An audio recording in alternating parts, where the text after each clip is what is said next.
Isang mapagpalayang hapon sa inyong lahat. Ako si Rainer Andus, ang inyong punong abala at isa sa mga speaker ng programang ito. Tayong mga kabataan ay may malaking gampanin sa lipunan. Kung kaya marapat lang na maging maalam tayo sa mga isyong kinaharap ng bansa. Gaano man kalayo ang mga isyong ito sa limitadong kapaligirang ating kinagalawan. At ngayong hapon, susuriin natin ang konteksto ng pakikipaglaban ng ating mga kababayan sa Timog, gayon din ang malalim na ugat ng pagbigo sa kanila ng kinagisnan nating pambansang pagkakakilanlan at demokrasya sa isang webinar na pinamagatang Identity Building and Democracy in the Philippines, National Failure and Local Responses in Mindanao. At upang formal na simulan ng palatuntunan, damhin natin ang presensya ng Panginoon sa isang panalangin.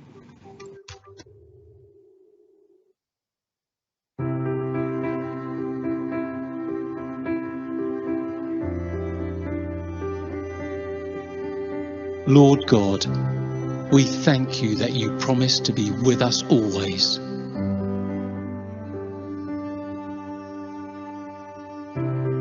Thank you that your presence is with us right now.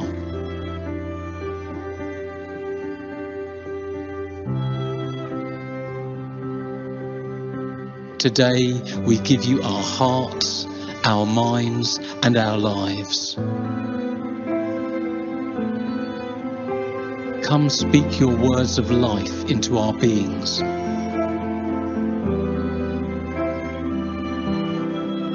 We pray that you would deepen our comprehension, broaden our thinking, and transform our understanding of what we are about to study.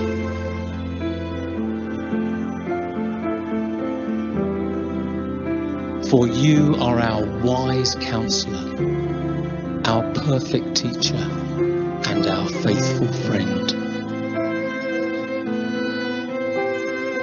Thank you, Lord. Amen.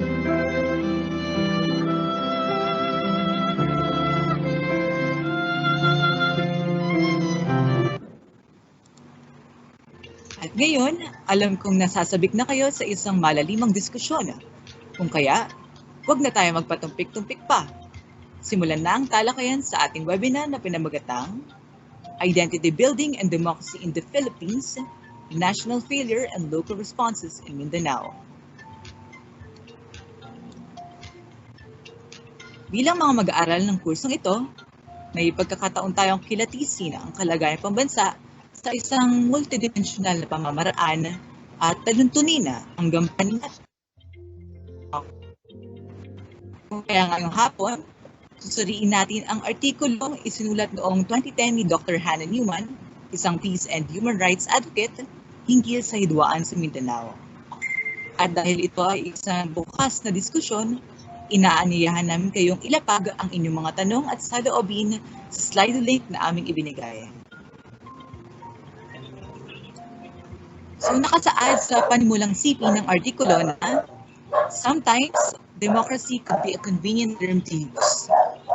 Sometimes it can be a tyranny of the majority, not because of reason or because of what is right or what is good for the people, but basically it boils down to self-interest, but at its all sugar-coated in a way.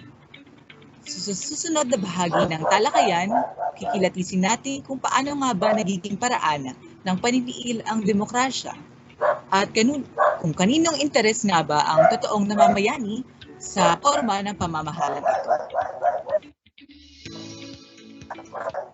So, pasensya na, tunog. So, ayon kay Newman, sa halos lahat daw ng postkolonyal na lipunan tulad ng Pilipinas, binubuo ang sistemang politika at nasyon gamit ang isang top-down approach. So, ibig sabihin, ang pagpapasya ay mula sa mga naghaharing uri, pababa sa sambayanan. At dahil pa ang Pilipinas ay isang multikultural, multilingual, multi-etniko at multireliyosong bansa, doble hamon para sa atin ang hangaring mabalangkas ang pambansang pagkakakilanlan bunsod ng mga hidwaan sa magkakatunggaling grupo. So tugon ng pamahalaan sa hidwaang ito ay sundin ang isang demokratikong proseso na mangangalaga sa karapatan ng minorya at magsulong ng kooperasyon sa mga magkakatunggaling grupo.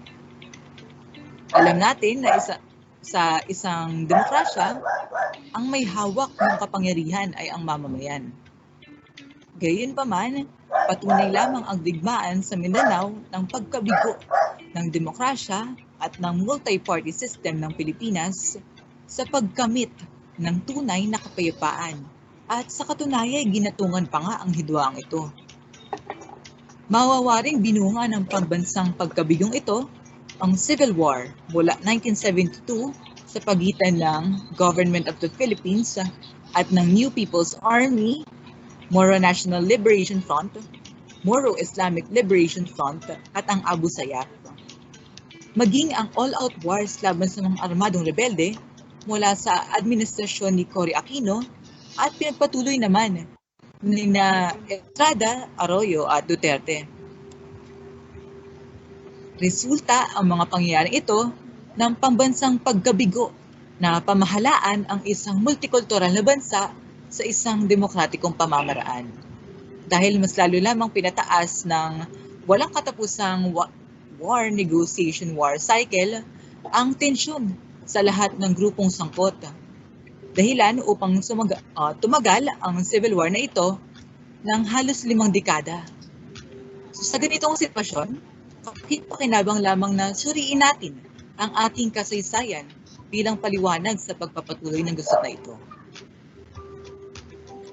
Kung kaya sa ating diskusyon ngayong hapon, sisiyasitin natin ang gampanin ng identity construction at democratic system sa pag-igting ng hidwaan sa Mindanao. At sa pagsusuri ng mga nabanggit na salik, mababatid na ang pagpapatuloy na karasan ay bunsod ng 4 na sanhi. Marginalization of minorities, closure of the political arena for protest, failure of the nation-state to represent all citizens, at annulments of national peace agreements. Gayun din, ibigyang focus natin ang iba't ibang local responses to conflict management sa isang komunidad sa Cotabato at ang aktwal at potensyal na implikasyon ng payapa at multi-ethnicong mga tugong ito sa pagbanghay ng ating pambansang solusyon. Kaya simulan na natin ang diskusyon sa the conflict in Mindanao.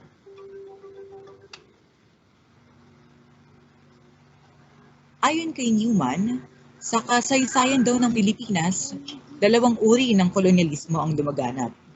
Ang colonialism of conquest at colonialism of settlement. Una, nilalayo ng colonialism of conquest na samantalahin ang mga mamamayan at likas na yaman ng isang bansa at gawing dependyente ang bansang ito sa ekonomiya ng mananakop. Gayunpaman, maaari itong mabakasan sa aktibong pakikibaka ng sambayanan laban sa mga kolonyalista, tulad na lamang ng ginawa ng KKK at ng Hukbalahap.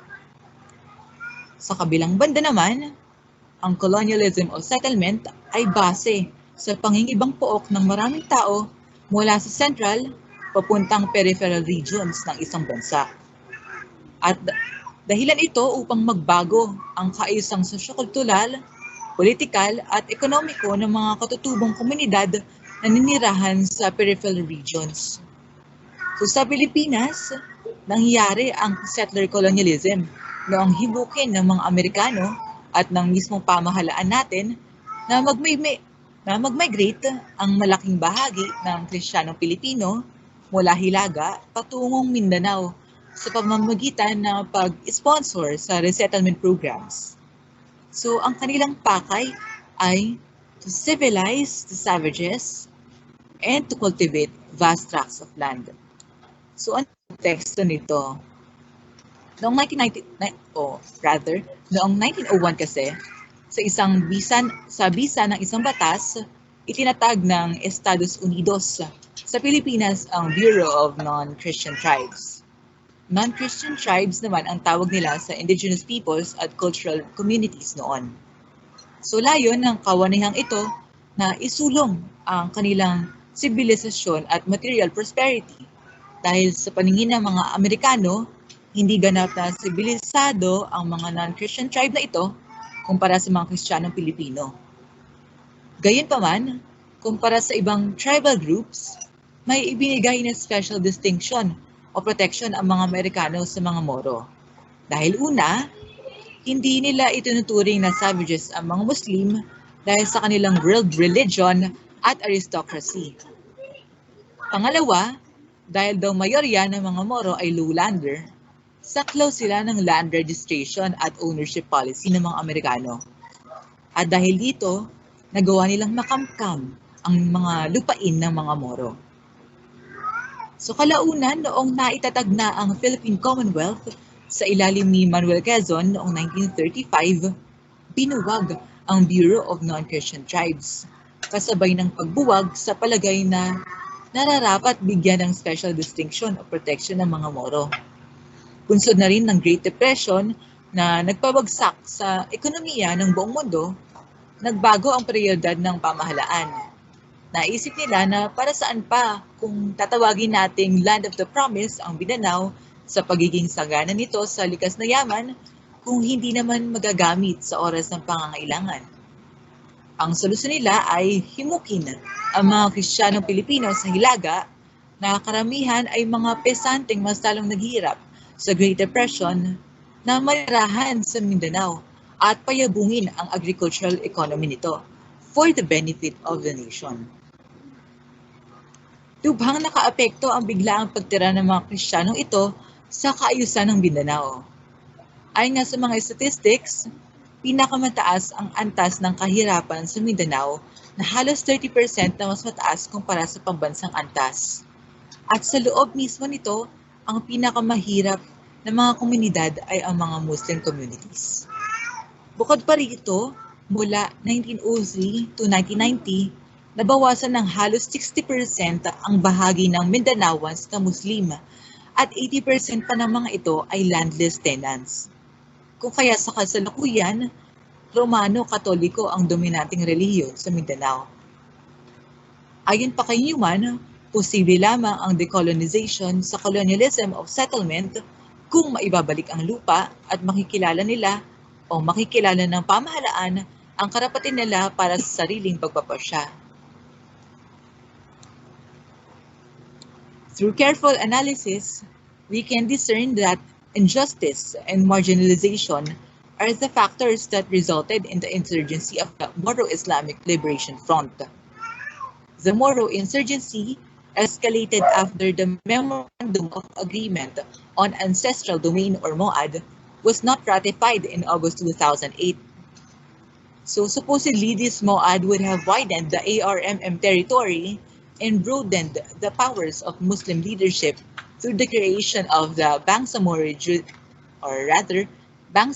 Juridical Entity or the BJE. So, itong BJE ay may sarili nitong police, military, and judiciary systems. So, in short, a roadmap to peace.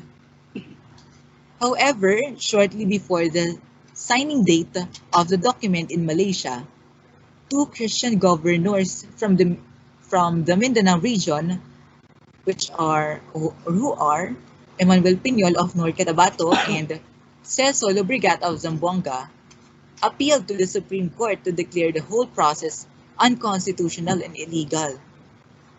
The SE then ruled in accordance with their appeal, criticizing the MOAD as whimsical, capricious, oppressive, arbitrary, and despotic. The SE considered Bangsamoro a quasi-autonomous state because the powers envisioned for the BJE go beyond those of local governments or even the ARMM. So, although this process seems to prove to us that democracy and separation of powers is alive and well in the Philippines, it actually brings up two issues. First is the fragmentation of the political landscape, which made constitutional amendments before the MOA decision impossible. And the second one being the violent mix of private and political issues. So, sa kasong ito, si Emmanuel Piñol ay nag-own ng mga lupain sa Mindanao which might have been redistributed in case the MOAD had been implemented. So this violent mix of political and private issues is fueling a second conflict line in Mindanao, which is the conflict between different Muslim clans fighting for power and resources on a local level. Clans for them kasi are the primary level of organization and belonging, and therefore they are important in the local and regional politics. The latest incident of clan-related violence is the Maguindanao massacre in November 2009, where 58 people, approximately half of them journalists, were kidnapped and later killed and buried by a roadside in Mindanao. These victims were on their way to file a COC for Esmael Toto Mangudadatu, who was running to end the 20-year rule of the Ampatuans in Maguindanao. This incident only revealed two things. First is the fierce competition for regional power among the clans, and second is the desperate lengths some will go to protect their hold on power. Now, if you have thoughts and questions on my topic, you may share them on the Slido link flashed on your screens. Now, I would love to introduce our next speaker.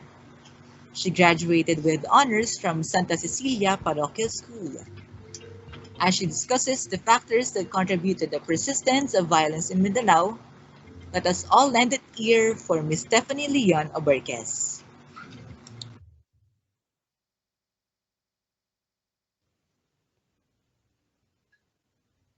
Most Filipinos are aware of the violence exchanged between our state and the Moros in Mindanao. Lingid sa kaalaman ng iba na ang dahilan sa likod ng hidwaan na ito ay matatagpuan sa mga bagay na atin ng kinasanayan. To better understand how our nation fueled the conflict, rather than putting an end to it, we will have to look through its two main explications. The first one is the identity construction at the national level, which made the Muslims the counter-identity needed to create a unified nation, while the second one is a democracy overshadowed by social practices. Let us first tackle about identity construction at the national level. Isang malaking pagsubok para sa mga post-colonial and transitional societies noon ang kanilang mga karanasang patungkol sa koneksyon sa pagitan ng mamamayan at ng estado. The states were created as administrative units, but most of them lacked citizens who identified with their newly built nations. Philippines' national history is one of its examples. History usually contains moments of self-awareness na masasabi nating mahalaga for the development of a national identity. Pero these moments cannot be found in the national history of the Philippines as a whole. Isa sa mga halimbawa nito ay ang Filipino National Resistance ng Norte na siyang dahilan sa likod ng ating pagkalaya mula sa kamay ng mga Espanyol. This part of the history is predominantly a Christian and Tagalog struggle. But this is one of those that are used by the state for their nation-building project, resulting to it being patterned according to the Christian and Tagalog image. Christianity became the basis, symbolically excluding religious minorities. Christianity became the cornerstone of the nation, which then resulted in marginalization. Ito ang siyang nagtulak sa iba't ibang ethnic at tribal groups upang magkaisa at bumuo ng bago at collective counter-identity na tinatawag na Moros, na sila ring kalaunay nagsimulang makipaglaban para sa kanilang sariling bangsa. The colonial resistance against the Spain in Bangsamoro territories are different from that of the Christian Tagalogs. They differed in time frames, historical nodes, methods, objectives, symbols, and leaders. Napanatili rin nila ang kanilang mga orihinal na tradisyon, paniniwala at practices. Dahil dito, it has been argued na hindi kasama ang mga teritoryo ng mga Moro sa isinuko ng Spain sa United States. But in a 1921 petition, Mindanaoans suggested to the President of the United States that they become a part of them rather than unify with the other islands to form a Filipino nation. This was stated on their petition. It would be an act of great injustice to cast our people aside, turn our country over to the Filipino people in the North to be governed by them without our consent and the trust upon us a government not of our own people, nor by our own people, nor for our own people.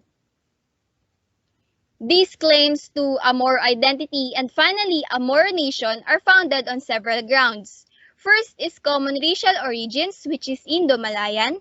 Second is common religion, which is Islam. Third is shared history, which is the resistance against Spanish colonialism. Fourth is an organized government called sultanates.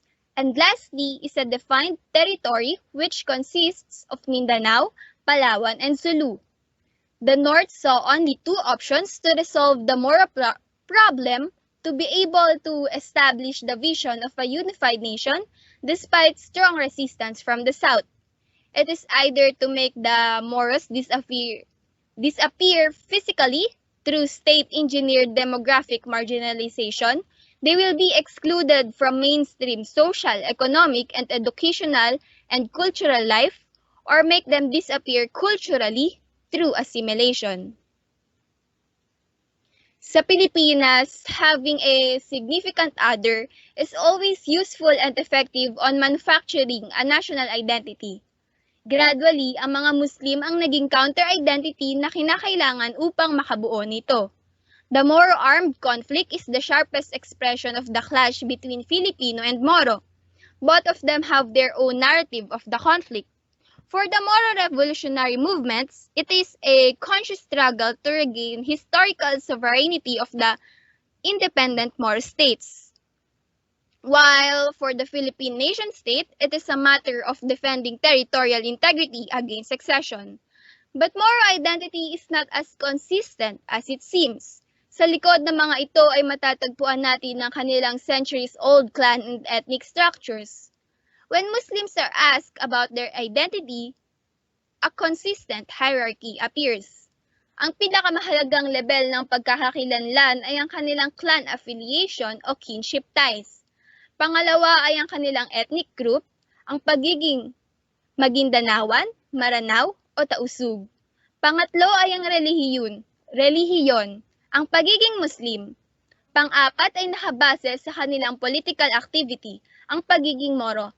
Ating tandaan na ang pagiging Moro at ang pagiging Muslim ay hindi maipaghihiwalay. At ang panglima at panghuli ay ang pagiging Filipino.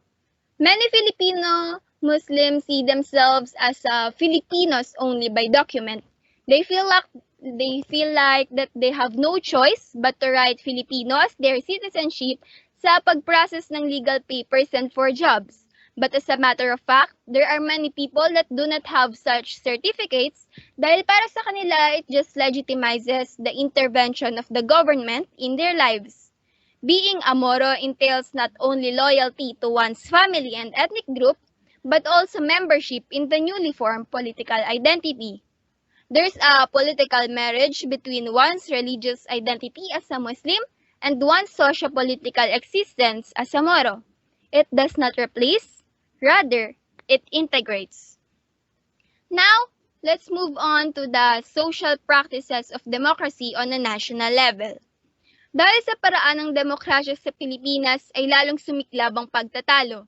Katulad ng ibang post-colonial na estado, minana rin ng Pilipinas ang kanilang political system from its colonizer.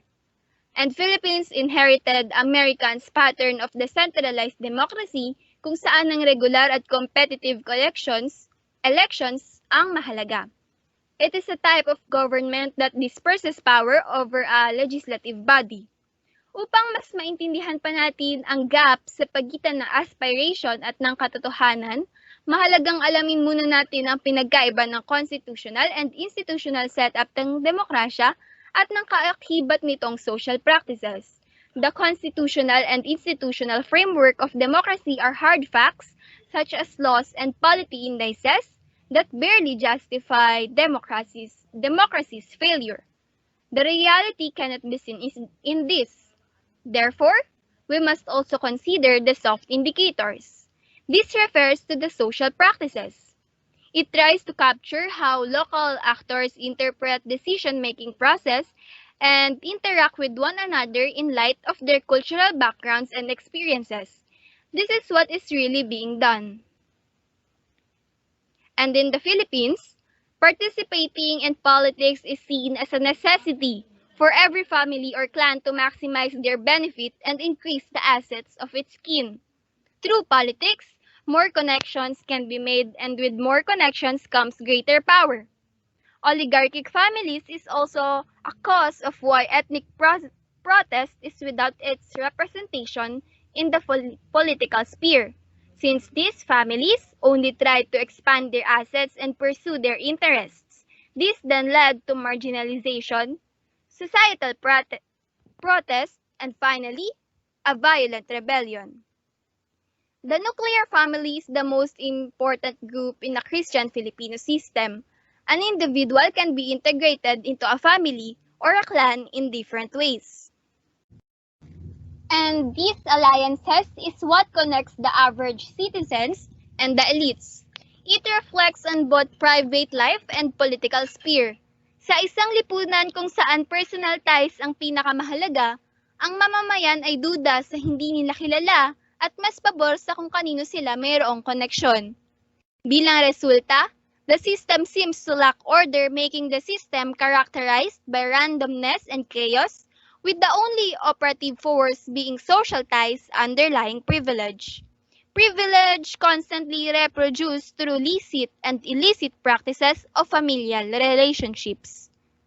Working outside the clan system is almost impossible for both Muslim and Christian Filipinos, since clans are the driving forces behind all facets of life. Family, politics, economics, security, and dispute settlement.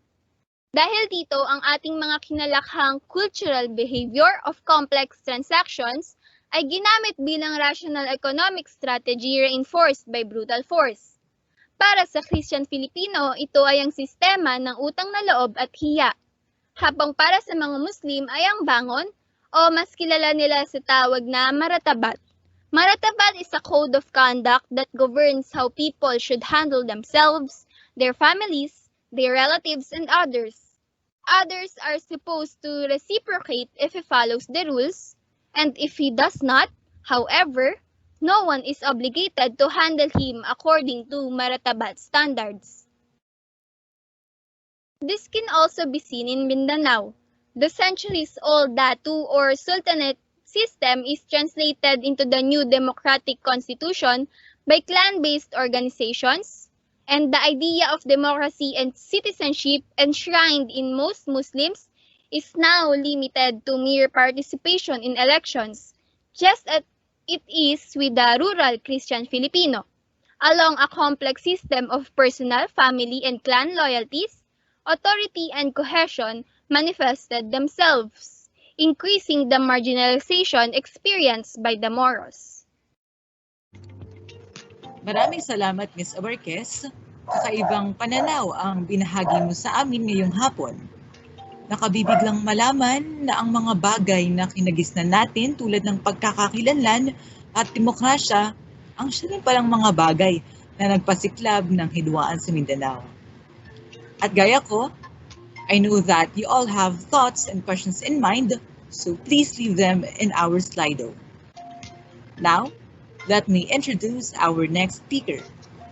She graduated with high honors from St. Theodore Perpetual School, where she also served as a feature writer of their campus journalism.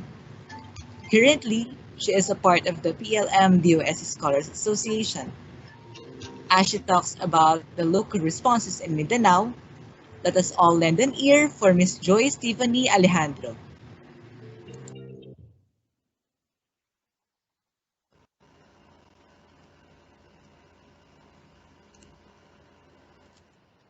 Magsisimula muna ako sa isang tanong para sa inyong lahat. Ang aking tanong ay, pagod ka na ba? Pwedeng sa kahit anong paraan, pagod na literal, pagod sa ating sitwasyon, pagod sa sistema, etc. So, if you are, then hold on to that thought. So, good afternoon sa inyong lahat.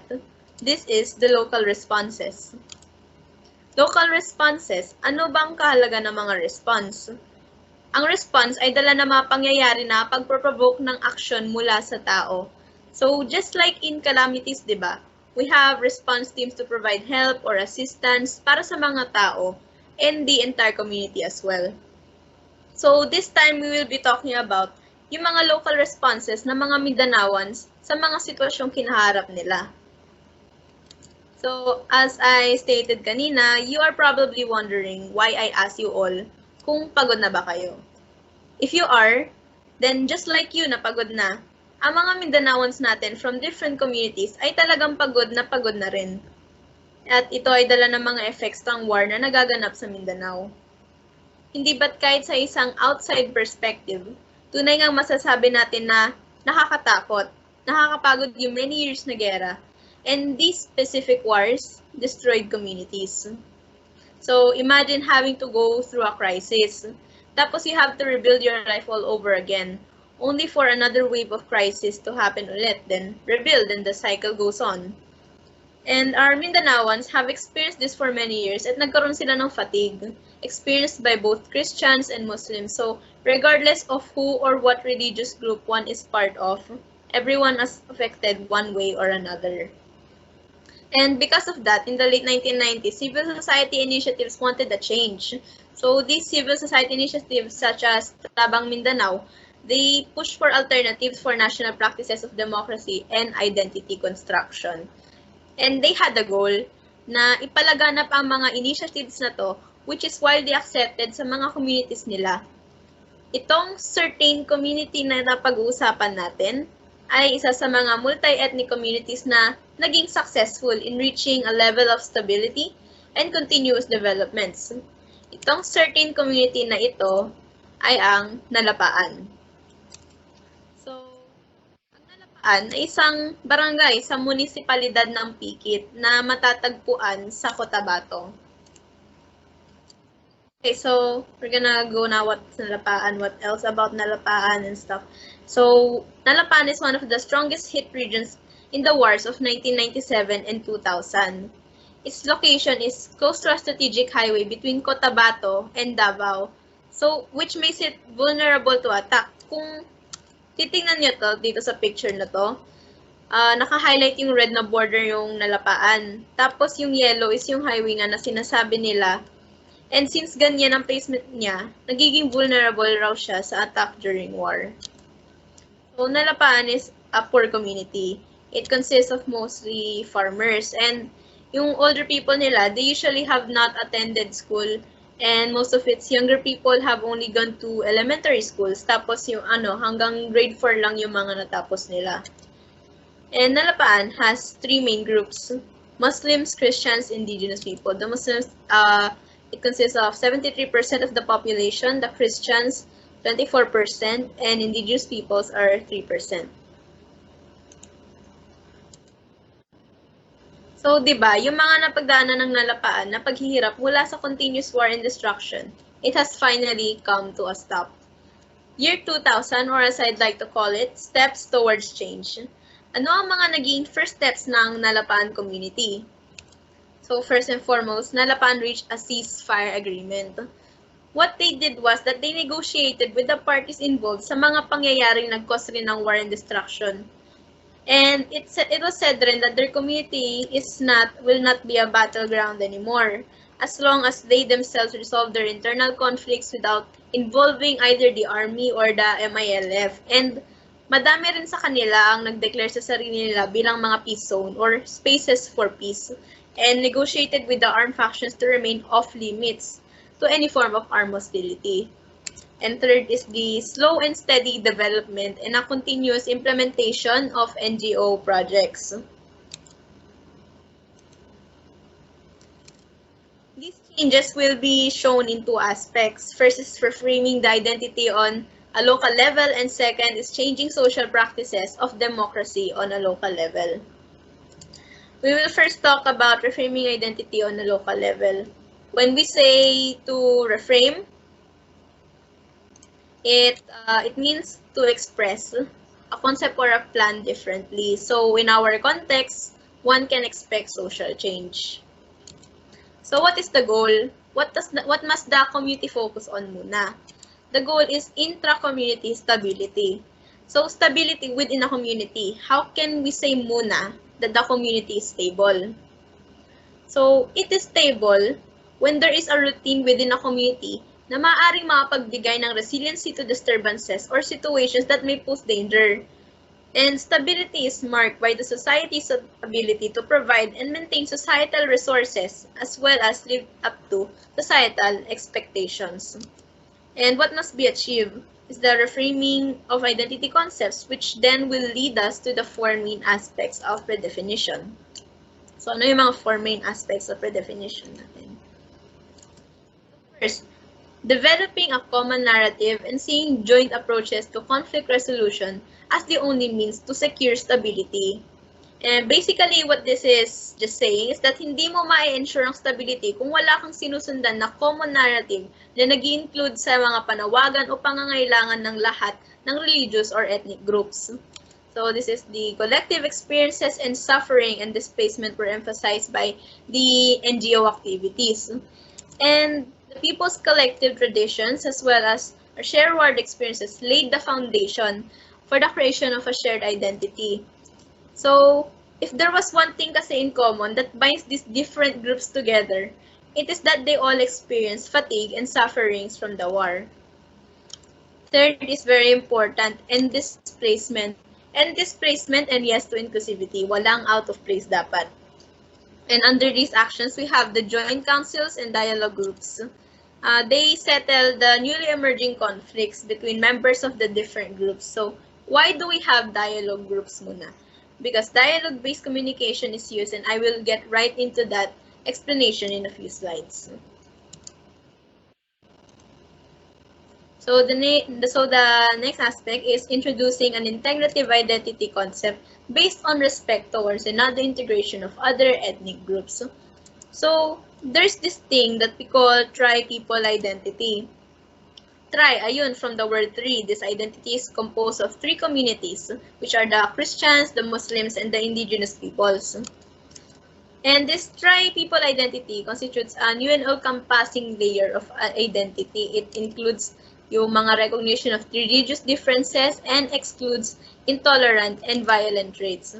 So I'll show you muna framework made by Hannah Newman about the tri-people identity. These are called the identity levels among peace zone members. As we can see here in the bottom, each group consists of their own clans. It means that in the tri-people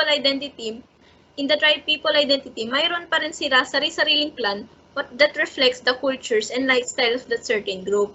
And these cultures and lifestyles are recognized. Then these clans fall into their own groups. Ayun, yung Christian, Muslim, and indigenous peoples or yung Lumads natin, which they represent. And on the topmost, they come together into one identity, which goal is the peace of these groups despite their differences. So, back again. It sees all Mindanaoans as victims of colonizing policies, Muslims, Lumads, and Christians alike. Yes, including Christians, because average Christians were said to be encouraged lang to stay in Mindanao by some political will. Siyempre, dahil sa sinabi ni Mr. Andus kanina na sila ay pinatira sa Mindanao para sa agricultural economy nitong for the benefit of the nation. At sa mismong pagsettle nila sa Mindanao, siyempre nararanasan rin nilang after effects ng war. And a remembrance to the joint struggle during war. Diba, yung struggle ang nagsaserve as a driving force para magkaroon ng movement ang masa para mapaigting ang paghahanap ng identidad ng isang lugar. This was emphasized in one of the books of Renato Constantino titled The Philippines, A Past Revisited. He was talking about history that time, pero naka-highlight rito yung epekto ng struggle sa tao at sa lipunan. Ito ang basahin natin to. So, according dun sa book, historic struggles provide the people with lessons in their upward march and give form and strength to the constantly changing society.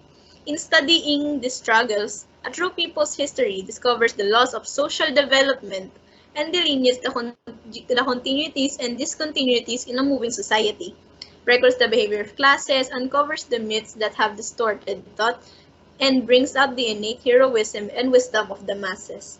Such a history therefore constitutes both a guide and a weapon in the unremitting struggle for greater freedom and the attainment for a better society. So, struggle is the driving force for change. And last dito sa number 2, this integrative committee uses traditional mechanisms of conflict resolution like ito nga yung restorative justice natin. Restorative justice is actually not the usual justice system na nakasanayan natin where there are so many people between the offender and the victim doing the so-called justice works. And I highly encourage all of you to pay attention to the video para inyong maintindihan yung case ng restorative justice.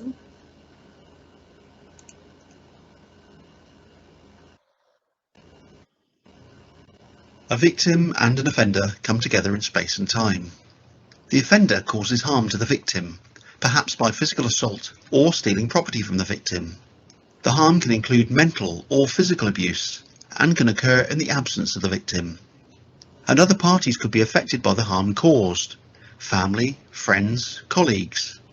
As a consequence of the offender's actions, a conflict and harm has occurred between the victim and the offender. If or when the offender is identified and the police arrest them for the crime, the mechanisms of the criminal justice system comes into play. The purpose of the justice system is to bring about justice.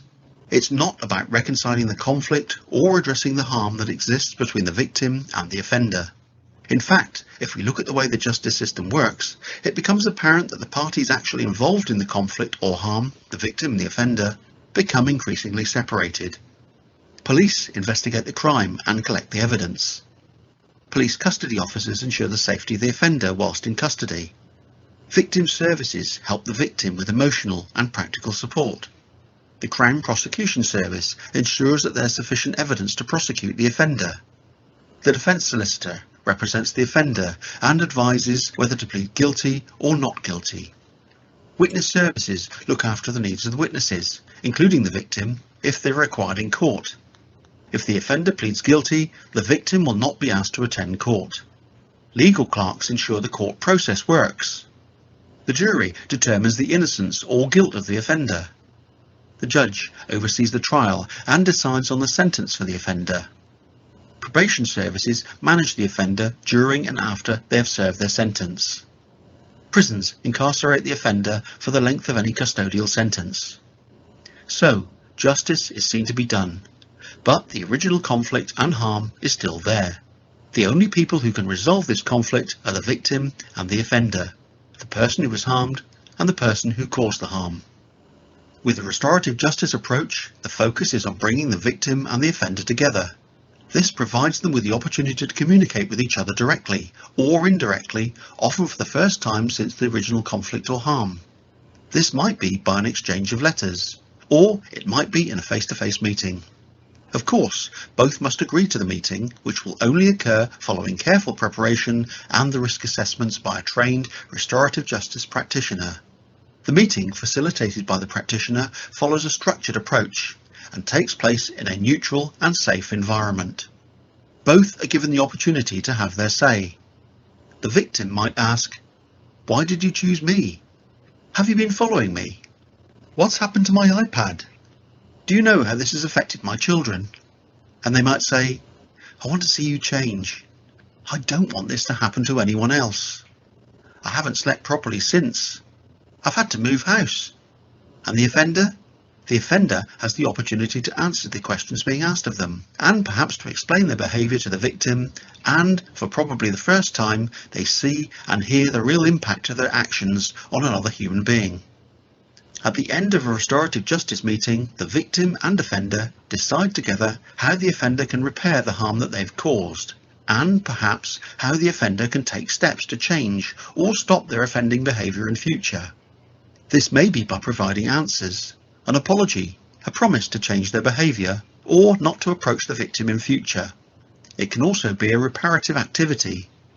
The parties then go their separate ways, but the victim has been given a voice, answers to their questions, and the opportunity to move on, which helps them to cope and recover from the crime.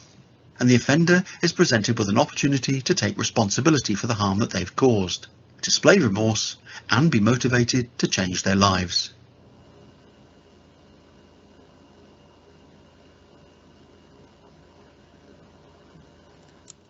So, restorative justice is inspired by indigenous worldviews and legal traditions that have been practiced for a very long time na. So, examples yung mga conferences or yung mga healing circles. It values resolution and not only punishment. There is a sense of clarity and agreement between the offender and the victim because they both addressed the situation and talked about solutions together with no further harm and complications. So, this is what Nalapaan applied. So next is disconnecting the community as a place for economic cooperation and development from the religious group as a place for spiritual enrichment. So it disconnects the two spheres of interaction that had before been forcibly connected. So ito yung economic cooperation development and these religious groups and spiritual enrichment. So they establish and achieve a community focus. Community is seen as a joint heritage where everyone living in it can make a change. It allowed each group to continue living their own preferred way, but establishing a set of ground rules for cooperative activities or cases of interethnic conflict, because a person can still have strong ties with his or her religious group, and at the same time, still cooperate towards community development, so there is a sense of balance. And lastly, creating a strong connection between the evolving concepts and the daily lives of people. Meron tayong tinatawag na multi-generation time frame. Multi-generation time frame, it means that the lives of the members of the present generation are based on the achievements of their ancestors, and it lays the foundation for the lives of future generations. Because of that, it enables to see peace as a long-term process. So this long-term process of peace can benefit children and the future generations. Meron din tayong tinatawag na back to the roots approach. And dito yung mga pinanghahawakan nilang morals or yung mga prinsipyo nila, which leads dito sa fourth point natin, where theoretical ideas of peace, conflict transformation, identity, or reconciliation are linked to a farming metaphor. Well, because farming is the center of their lives in Nalapaan. And just as I mentioned, its inhabitants were farmers, diba? So, here's an example of a farming metaphor. Yes, people are tired of violence and they want peace to come now. But we say, many times the seed doesn't see the flower. So this is based on the phrase, planting the seeds of peace, which shows the notion that peace still needs to develop and needs external development. And aside from mga farming metaphors nila, there are metaphors din revolving around food preparation. Ito ang isang example. So, peace in Mindanao is like cooking food in a pot. You need 3 stones to provide support to the pot before you can actually cook the food. You cannot cook with only 1 stone, not even 2 stones. You need 3. And these 3 stones are the Muslims, Christians, and the indigenous people. Only then can you cook the food. Only then can we have peace in Mindanao. So this metaphorical statement symbolizes the tri-people relationship, and many more metaphors actually reflect the life and goals of the Nalapaan people. So those are the steps done by Nalapaan in reframing or redefining their local identities. And now let's move on to the second and the last one under local responses, which is changing social practices of a democracy on a local level. So number 1, activities are dialogue-oriented, focusing not on the smallest need and majority, but on the broadest possible inclusion. So there is no means of enforcing any of the decisions, because Nalapaan is led by civil society groups, mga non-profit groups and organizations. Tapos, they use dialogue-based communication. What it means is that all parties involved are going to talk with one another. Literal mag-uusap sila, kaya dialogue yung tawag. And so what it does is that it includes many stakeholders as possible and appeals to their integrity and commitment. So the parties involved will try to understand the situations and make decisions and agreements together. In the case of Nalapaan naman, from the start, they had negotiations with the military and MILF. Dialogue-based communication, yung way na ginamit nila. Next is the from simula 2 hanggang sa last changes in social practices. Maglalagay tayo ng before and after para mas ma-highlight natin kung ano yung binago sa kanila. Number 2, capacity building training sessions with local leaders have enhanced the overall level of accountability and inclusion. So before, barangay decision making used to be non-existent. Since barangay lang naman ang Nalapaan at since barangay lang naman sila, dati ay umaasa sila sa mayor. And sadly, only few mayors have experiences sa local decision making at yung mga democratic processes nito. Pero ngayon, yung after nyan, in Nalapaan, local decision makers were trained and courses of action for decision making developed. At nagkaroon na sila ng 3 decision making. Ano yung naging 3 decision making nila? So, ito yung 3 decision making natin. First is the emergency decision. Emergency decision is where the barangay captain needs to decide immediately. So, agad-agad na siya. And second is the multi-sectoral or community decision, where planning must be done. And third is the barangay captain and barangay council decision, where they sit together and talk. So, yung 3 decision making nila. Next is more information. Bottom-up, top-down, through personal networks and mobile communication has increased the feeling of security and possibility of participating in local and regional processes. So, just a brief explanation dito. When we say bottom-up and top-down, these are the approaches they use when trying to disseminate the information. Yung bottom-up information is information from small local communities to, let's say, the city, municipality, or a regional scale. At yung top-down naman, ito ay ang municipality or regional scales down to small local communities. In a way, you could say bottom-up is from specific to general, tas top-down is from general to specific. So, ayun, before, only a few people own radios and televisions. And information pa is biased. And the quality was often limited. So, what happened after that naman? Now, meron kasi silang media institution, namely Mindanao at ang Bantay Ceasefire. Ito sila. Mindanao at ito yung sa Bantay Ceasefire. And those media institutions evolved na rin as well. So yung Mindanao and Bantay Ceasefire, they provide neutral information on escalations and peace panels and local developments to all stakeholders and gain reputation and credibility from their multi-ethnic teams. At the same time, they enabled ordinary citizens to speak out dahil involved na ang lahat sa process na to. So, number 4. A two-level system differentiating between intra and intergroup issues has developed. Before, there is an avoidance of the religious identity dimension kasi yung pag-avoid sa dimension na ito is what cause or is one of the causes of conflict because this aspect of the people were failed to be recognized dati.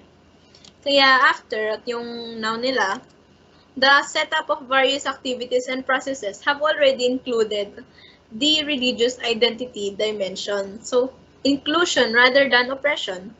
This process of public bargaining are based on such traditions and values. Kung kaya, there is an open space for people to interact based on their needs, which can also lead to more creative forms of conflict resolution.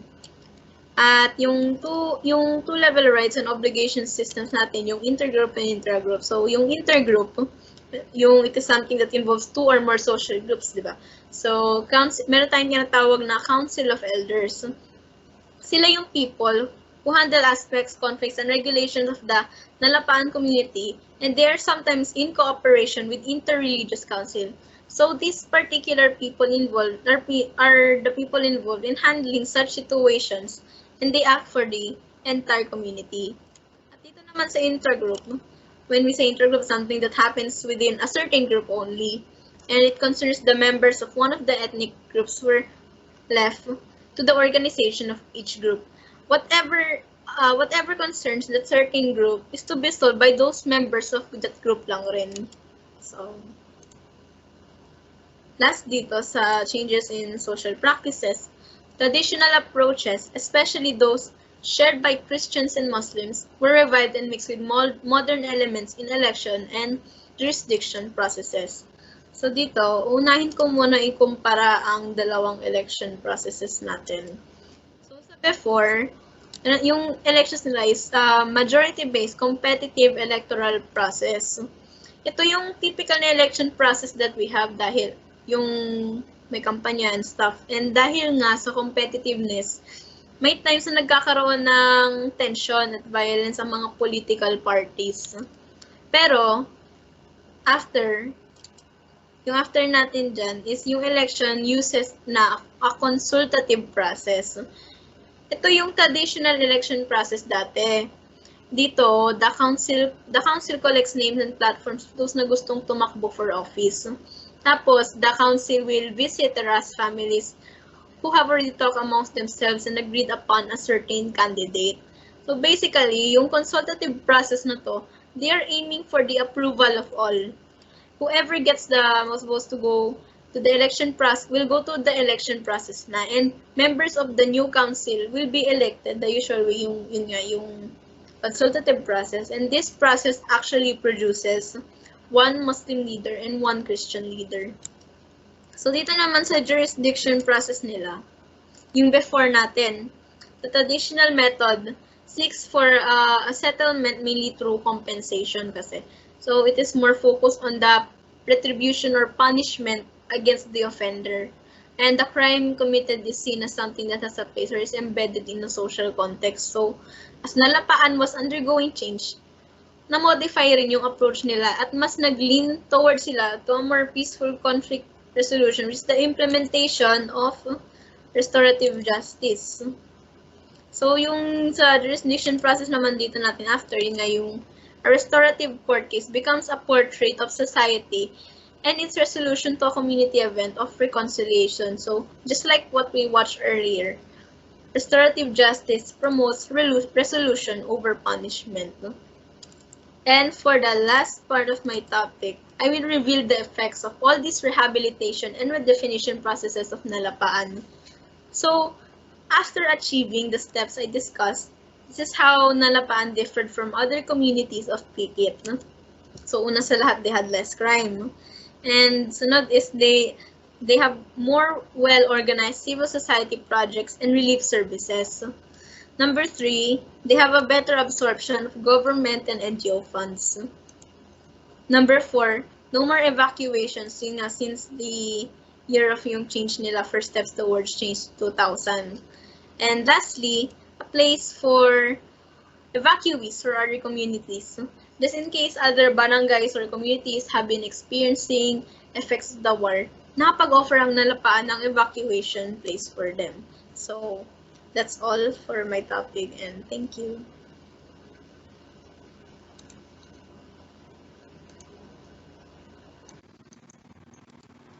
Maraming salamat, Ms. Alejandro. Napagtanto nating lahat na posible naman palang makamit ang kapayapaan at kaunlaran kung iaangkla lamang ang mga solusyong ipinatutupad sa naratibo at eksperyensya ng mismong komunidad na ating pinagsisihan.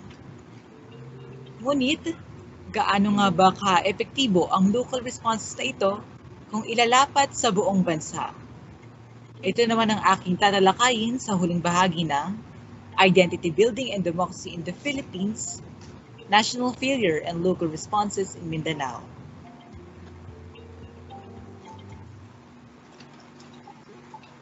Mapanghamong ilapat ang local response na ito sa pambansang sitwasyon sapagkat sa Nalapaan, hindi naman primaryang salik ng hidwaan ang land distribution. At pangalawa, madalang ang marginalisasyon sa mga Muslim na mga isyong lantad naman sa pambansang level. Sa nalapaan kasi, ang mga solusyong inihahain sa bawat hidwaan ay praktikal, multi-etniko at walang halong karahasan. At kaugnay nito, dalawang tanong ang nais nating sagutin. Una, why was such change possible in Nalapaan? And pangalawa, what impact could those local approaches have on the national level?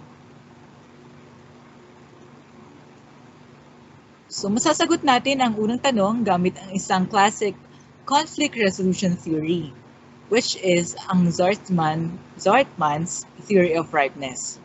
So ayon sa teoryang ito, ang isang conflict daw ay ripe o hinog na sa isang resolusyon o kapasyahan kung mayroon ng tatlong kondisyong ito sa lahat ng panig na sangkot. So una daw, they perceive themselves in a hurting stalemate. Ibig sabihin, the parties find themselves locked in a conflict from which they cannot escalate to victory. And this dead end is painful to both of them. Pangalawa, they perceive the possibility of a negotiated solution. So basically speaking, they seek a way out from this hurting stalemate. At pangatlo, if a strong leadership is present that can deliver the parties' compliance with the agreement. Sa kaso ng Mindanao, maliwanag naman na mayroong stalemate. Ang tanong, hurting ba ito para sa lahat ng grupong sangkot? Hindi. Dahil sa katunayan, may ibang mga politiko pa ngang nakikinabang sa digmaan, tulad ni Manny Piñol na hindi nagalaw ang mga plantasyon at lupain sa Mindanao unsod ng hindi pagkaratipika ng MOAD. At kaugnay pa nga ng MOAD na ito, hindi rin natugunan ang ikatlong kondisyon dahil bigo ang pamahalaan na kontrolin ang anumang internal issues o violent opposition na maaaring manaig. Mawawaring ikalawang kondisyon lamang ang natugunan sa pambansang prosesong ito. Sa Nalapaan naman, hindi sila umaasa sa mga sundalo at rebelde kung hindi sa kakayahan at kalooban ng local stakeholders. Hindi nila pinagsisilbihan ang interes ng mga elite na naghahangad lamang ng kapangyarihan, kayamanan at armas, kung hindi ang interes ng mga taong hangad lang ang kapayapaan sa Mindanao o sa kanilang komunidad. At bukod pa rito, ang paraan ng pamumuno sa Nalapaan ay nakaangkla sa traditional ties of kinship and settlement. At gayon din na ang suporta mula sa mga NGO at ang pagkamit nila ng ceasefire agreement noong 2000 sa pagitan ng MILF at ng Army Commanders ang siyang naghatid sa kanila sa isang negotiated solution. Malinaw lamang na malayo ang conflict ripeness na ito sa Nalapaan kumpara sa pambansang sitwasyon. Balik tayo sa ikalawang tanong. What impact could those local approaches have on the national level? So ayon sa mga pag-aaral, wala naman daw umiiral na causal relationship ang micro-level attitudinal changes at macro-level environmental changes. Kung kaya, hindi natin basta-basta pwedeng gamitin ang local responses na ito sa pambansang level. Gayunpaman, may potential pa rin ang mga ito sa ibang pamamaraan. Una, maaari itong magsilbing blueprint ng integrative, realistic, and non-violent approaches sa pagresolba ng hidwaan. Nararapat kasing pairalin sa pambansang solusyon ang praktikal na kooperasyong hindi nakabase sa kung anumang ideolohiya o international agenda kung hindi sa mismong mamamayan. Ikalawa, maaaring mahikayat ng peace organizations ang local population na suportahan ang national peace process. So dahil nga sa mahabang kasaysayan ng pakikidigma, hindi maiiwasang makabuo ng kawalang tiwala at pagtanggi ang Mindanaoan. Nasanay na siya sa paulit-ulit na siklo ng bargaining, negotiations, incentives, and gains ng pamahalaan. Kung kaya ang local responses na ito ay maaaring maging tulay o daan sa pagitan ng national agreements at ng local implementation. At ikatlo, maaari itong maglarawan ng kooperasyon at magbigay suporta sa mga implementing agencies tulad tulad na lamang ng Mindanao Peace Building Institute. At bilang pagtatapos na rin ng bahaging ito, mahalagang malaman natin na taliwas sa National Peace Talks at development plans ng pamahalaan na focus lamang sa mga kondisyong ekonomiko at politikal, sa psychosocial level naman nagtagumpay ang nalapaan. Ito ay ang inklusibo at mapayapang pagbalangkas ng kanilang pagkakakilanlan at pagbabago sa panlipunang kasanayan ng pagdedesisyon sa komunidad. Naging posible lamang ang mga ito sa pag-angkla nila ng kanilang pagkakakilanlan at demokrasya sa lokal na naratibo at esperyensya ng mga tao. Kung kaya sa muli nating pagsuri sa hidwaan sa Mindanao, bagaman dapat na pinagdedesisyonan ang solusyon sa pambansang level, dapat naman itong iangkla sa lokal na level upang maging realistiko at pangmatagalan ang solusyon. At ito ngang July 2018, naisabatas na ang RA 11054 o Bangsamoro Organic Law. At upang sariwain natin ang nilalaman ng batas, panoorin natin ang maikling video na ito. Bangsamoro is now officially an autonomous region within the Philippines. It's a move that could bring an end to one of the deadliest and longest-running conflicts in Asia. Bangsamoro Autonomous Region replaces the Autonomous Region in Muslim Mindanao, formed in 1989. It gives the Moro people more control over the area. Governance.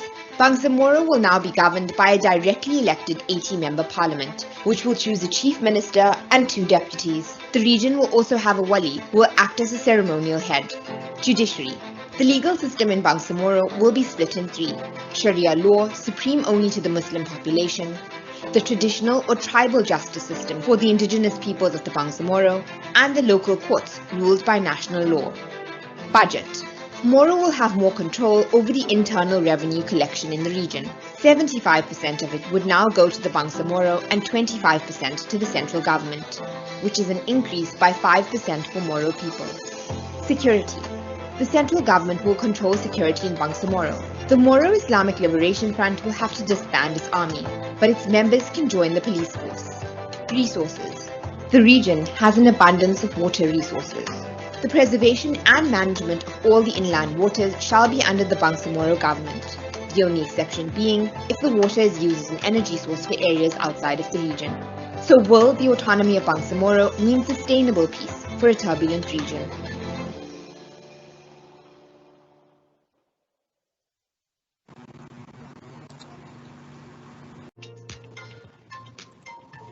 Ito pa rin ang Identity Building and Democracy in the Philippines, National Failure and Local Responses in Mindanao. Alam kong marami kayong mga tanong, kuro-kuro o sa loobing nais ibahagi, kung kaya inaanyayahan namin kayong ilapag ang mga ito sa slide link na nakikita niyo sa inyong mga screen. At upang formal na bukasan ang palatuntunang ito, pakinggan natin si Ms. Stephanie Leon Oberquez para sa kanyang closing remarks.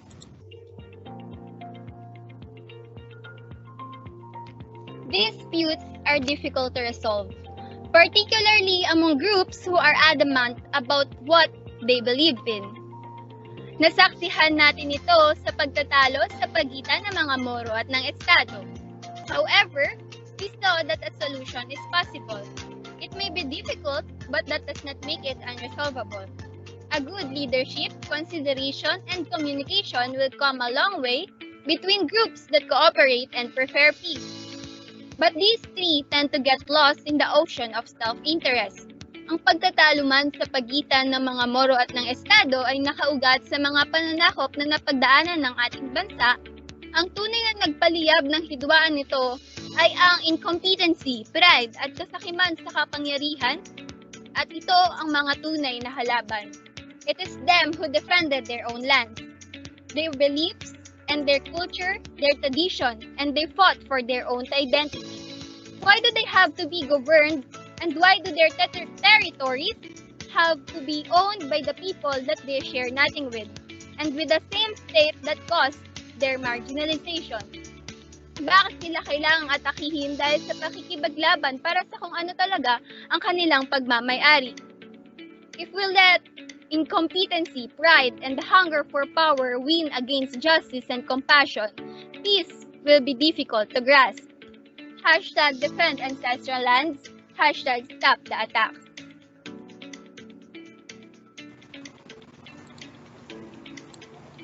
Maraming salamat Ms. Abarquez at Ms. Alejandro sa pagbabahagi ng inyong oras at kaalaman ngayong hapong ito. Most importantly, maraming salamat sa inyong lahat sa pakinig sa ating webinar na Identity Building and Democracy in the Philippines, National Failure and Local Responses in Mindanao. We hope that we have made your afternoon an insightful and productive one. Once again, I am Rainer Andus, and may we all persevere in pursuit of peace. Thank you very much and have a great day ahead.